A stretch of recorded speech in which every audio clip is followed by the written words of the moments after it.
Благодарам, почитувам председавач со комисијата Бојан Стојановски, почитувани пратеници, почитувани граѓани на Република Македонија, почитувани граѓани на Радовиш. Со амандманот бараме средства за изградба на патот кој треба да ги поврзе Плачковица и Карбинци, односно ова ќе представува алтернативно поврзување на Радовиш со Штип преку планината Плачковица. Самата состојба на теренот е таква да во Радовишкиот дел до така нареченото место Џумаја имаме асфалтен пат и тоа е стар пат со децении наназад. Исто така и од штипската страна до Плачковица, до Карбинци имаме, односно до летовалиштето во Штип, имаме асфалтен пат и сега тие 9,5 километри на некој начин од осамостојање, со децении наназад никако да ги поврзем. Патот представува посебно значење за Радовиш, затоа што генерално инфраструктурата на Радовиш со текот на времето е развивана многу оскудно и Радовиш е поврзан директно само со Штип и Струмица. На некој начин Радовиш е поврзан и со Конче, тоа беше старата голема општина, сега Конче е посебна општина, меѓутоа повторно Конче има проблеми со поврзување со останатите општини, така да тоа е правец Радовиш-Конче кој не можеме да го користиме алтернативно за поврзување со другите општини. Со амандманот се предлага да конечно се развие таа инфраструктура на Радовиш, затоа што Радовиш воопшто нема железничка пруга и прашање наредните 50 години дали тоа воопшто ќе се случи.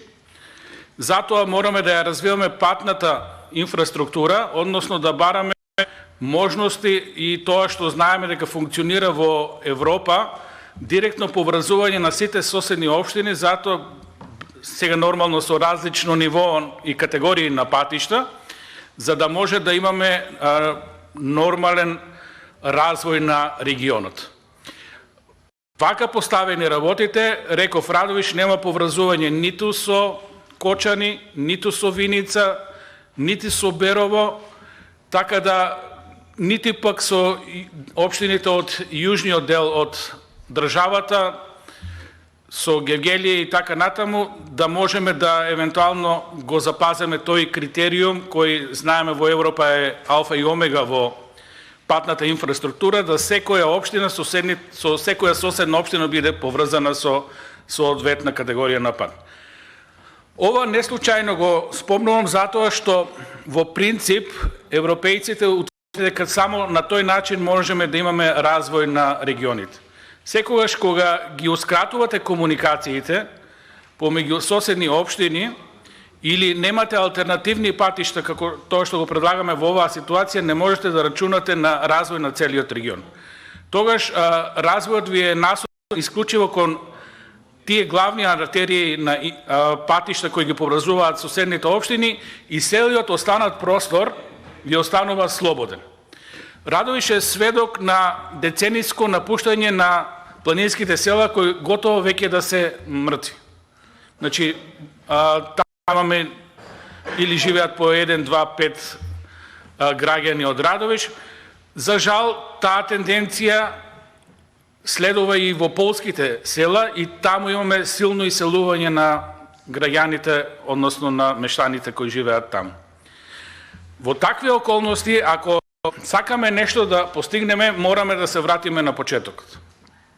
Мораме да обезбедиме инфраструктура, без разлика што тие планински села се напуштени, меѓутоа ја гледаме тенденцијата луѓето повторно од своји лични и носталгични побуди се враќаат на старите коња, па имаме ситуација на Плачковица да имаме изградено над 500 вили.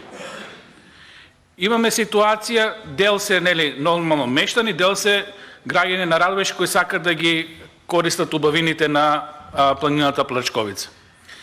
Имаме развој на планинскиот туризам. Значи, веќе на Плачковица имаме сериозни планинарски домови, мотодом, имаме габарски дом, имаме хотели кои и такако можат да придонесат за развојот на туризмот. Во таква ситуација неопходно е да ја изградиме, односно да ја продолжиме инфраструктурата. Во прв план тоа е ова решение што сега го нудам, поврзување на Плачковица со Штипскиот дел од Плачковица, односно градење конечно на тие 9,5 фамозни километри, кои никако да обезбедиме средства за истите да профункционираат, односно да бидат ставени во функција. Придобивките се многу за регионот, пред се во однос на подобрување на инфраструктурата, туризмот, развој на регионот, нормално со развој на регионот, тука е развој на земјоделието, шумарството и многу други стопански гранки кои се поврзани непосредно со тој простор. Сметам дека едно вакво капитално дело треба да биде резултат на напори на владата да обезбеди средства, затоа што спомнав и претходно, фискалната политика, едноставно општините немаат развојна компонента, немаат такви средства да можат да градат вакви капитални инвестиции. Затоа го предложив амандманот и се надевам дека истиот ќе биде усвоен со цел развој на регионот. Се надевам дека пратениците ќе најдат на разбирање на истиот. Благодарам.